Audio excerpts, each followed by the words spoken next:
Wabaddewo duka mu kibuga eky'Ekinoni mu district y'e Lwengo, poliisi bw'ebadde ng'ekwata abavubuka abalumbye omubaka wa Bukoto South mu ssetteesezo Dr. Twaha Kagabo Muzeeyi ne bamulemesa okwogerera mu lukuŋŋaana lwabadde akubye mu kitundu nga bamulumiriza okuba kirumira mpuyi bbiri alya mu lulime ne mu luzise. Munnanuupu Dr. Twaha Kagabo Muzeeyi abadde ku stage ya bodaboda ng'abuulira abantu ebigenda mu maaso mu palamenti awo ekibinja ky'abavubuka gye kivudde abakirimu ne bamusalako ng'enjogera bweri nga bamulangira obunnanfuusi ti be baamutuma okubateeseza mu palamenti yabivaako dda yeekolera bibye. Omubaka Dr. Twaha Kagabo Muzeeyi olulabye nga abavubuka bano batabukidde ddala yeemuludde busota n'atonta era atemezza ku poliisi ng'eneesitukiddemu mu bwangu nejja n'ekwatako babiri okubamala amampaati agatambuza ekkovu n'ekitanga erinaasengejja. Ensangi zino omubaka Dr. Twaha Kagabo abadde awulirwa nnyo mu nsonga ezitali zimu ng'alina endowooza eyawukanako ku ye banne bwe bali ku ludda oluvuganya gavumenti. Omwogezi wa poliisi mu kitundu ekyo Twaha Kasirye agambye nti ababiri abakwatiddwa Charles Mukiibi ne Fred Kasiita era nti akadde konna bagenda kutwalibwa mu kkooti bavunaanibwe.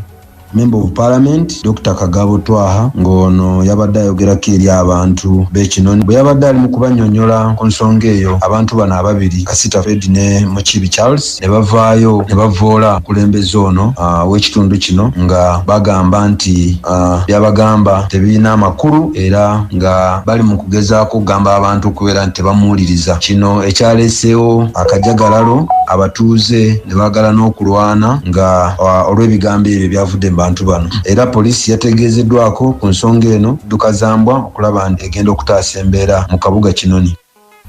Ye omubaka Dr. Twaha Kagabo Muzeeyi agambye nti abantu balina okuwa abakulembeze ekitiibwa n'agamba nti be bamuvunaana obutakola si gwe mulimu gwe ogwamutwaza mu palamenti ya Uganda.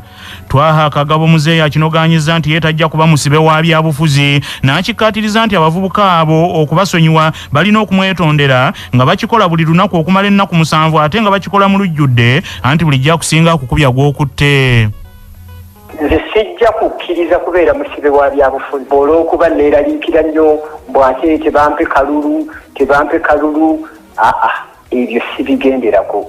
Omuntu bw'atampa kitiibwa nange nsijja muwa kitiibwa. Omuntu bw'ankolako effujjo nange mukolako effujjo. Siyinza kubeera musibe wa byabufuzi n'abantu batalina mpisa. Ekisembayo abalala bakimanye naddala bannaffe abalala abalowooza beegendereza abantu ababayimba nti buli azza omusango yeekweka mu kuwoza nti bankutte mu bya Nuupu. Buli azzango mu bantu baffe abaatuwagira atugamba bugambi nti ogwo omuze nagwo bagukomye. Nuupu si kibiina ky'abantu bamenyi b'amateeka era ekibiina kya Nuupu tekiriwo nti kyekihabali ng'abamenyi b'amateeka. Okay?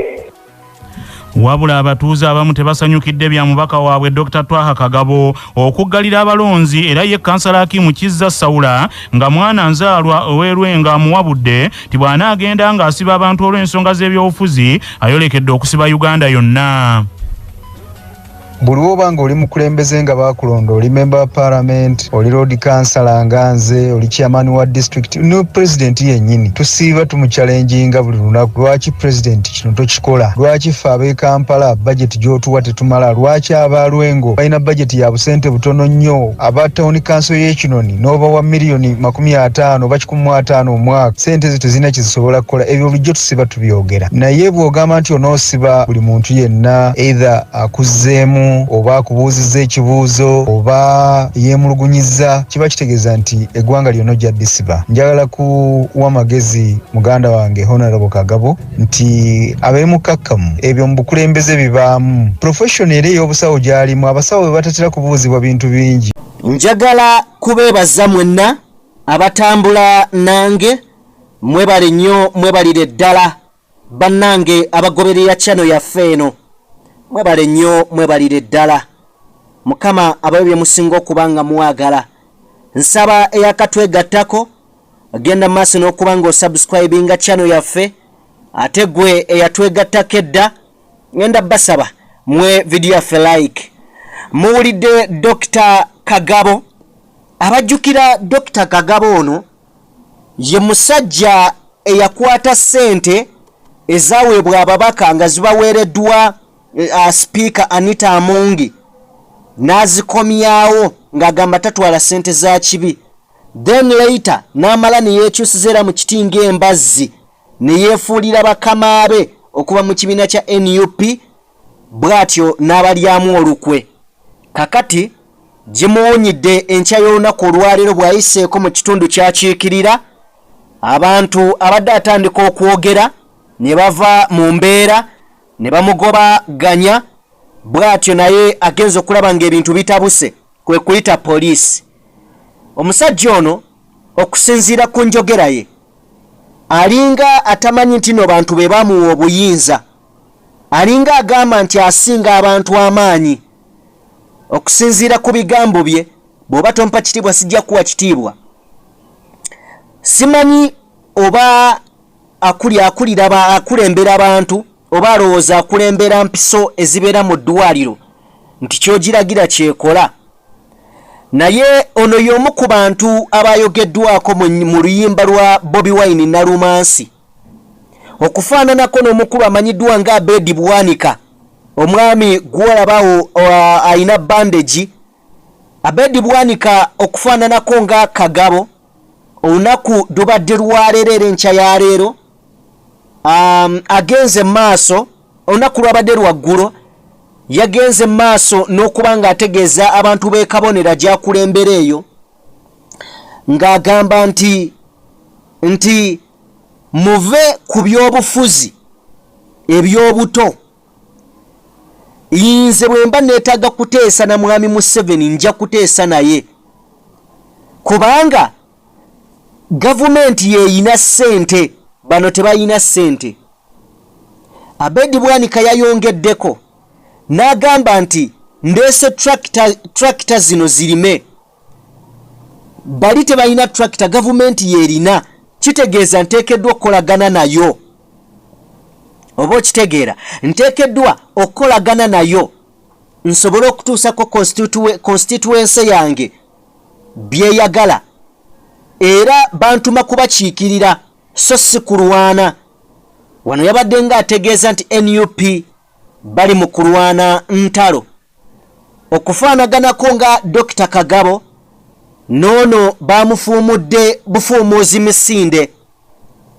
Ebintu tebyamutambulidde bulungi, naye njagala okujjukiza nti Dr. Abedi Bwanika y'omu ku bantu, kubanga abamu waliwo ebintu bye tubadde tumanyi, ne of course tosobola kumala gavaayo n'oyogera. Omukulu ono Abedi Bwanika y'omu ku bantu abavuganyiza entebe y'eggwanga okumala ebisanja ndowooza 4 oba 4. Naye buli wabadde nga wa akalulu kaggwa nga yasooka okuyozaayoza mwami Museveni ekkololo ng'atuula mu maaso, era ebigambo bibadde nga biwulirwa emyaka gyonna nti ono Dr. Abedi Bwanika musota ogugenda mu maaso n'okubeera nga gweyubulira mu opposition. Nga womanyi munnange, Sitaani Okema yajjira mu kifaananyi kya musota. Kati Dr. Abedi Bwanika kisota kitema nkima, bigambo by'abantu nga bagezaako okulaga obutali bumativu ku Abedi Bwanika. Era mu luyimba Robert Kyagulanyi Ssentamu, His Excellence, bwe yali ku interview ewedde yayogera ebintu bingi. Yayogera ne ku mukulu ono Abedi Bwanika n'agamba ayina eddembe lye okuteesa ne Museveni, naye NUP temuvunaanyizibwako, kyokka ye byakola agamba abikolera wansi wa NUP.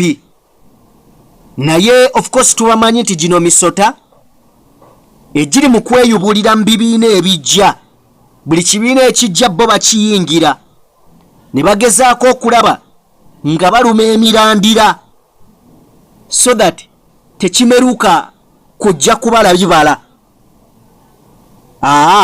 Bano baliwo kuvunza. Kale nno ebiri mu NUP nabyo bizibuzibu. Ekibiina kyezimba abalabe bangi, abalabe bava munda mu kyo ne bava n'ebweru. Okumalako kwa NUP kuli mikono gya Mukama Katonda nammwe abawagizi. Ate mmwe abawagizi muli bakulu nnyo kuba Mukama Katonda yabawadde ekisaba NUP. Kakati mmwe abawagizi muli bakulu nnyo mu nsonga eno. Okulaba bano ababaka be mwatuma bakansalazi n'abantu ku mitendera egy'enjawulo abakulembeze nga bajjira ku kaadi. Bw'olaba omukulembeze ng'olaba byakola tebitegeerekeka, mulage obutali bumativu. Kakati Dr. Kagabo ye kyalabye kwe kukwata abo abaawukanyiza endowooza naye era n'alaga mbu ye teyajja kufugibwa byabufuzi naye ng'ate byalimu. Mbumpimpi tawa kibiina kyavaamu kitiibwa era nga bangi bagamba ono naye mukozi. Njagala kubeebaza mwenna abatambula nange, mwebale nnyo, mwebalire ddala. Nsaba Katonda abawe bye musinga okuba nga muwagala. Mwenna bannayuganda abali ku mawanga mwebale kuwatanya, mwebale kukola, n'abali wano ewaka e Uganda mwebale nnyo, mwebalire ddala. Kansabe mbateere wano mikwano gyange akatalekeka. Abantu bangi abakola ebintu ku mikutu gino ne ku TV, National TV, naye buvunaanyizibwa bwo nga ggwe agoberera era awuliriza okulonda ekituufu n'okuwuliriza obulungi osobole okulondawo ekituufu ky'olina okuwuliriza. Mukama abankuumire, mubeere bulungi mwera.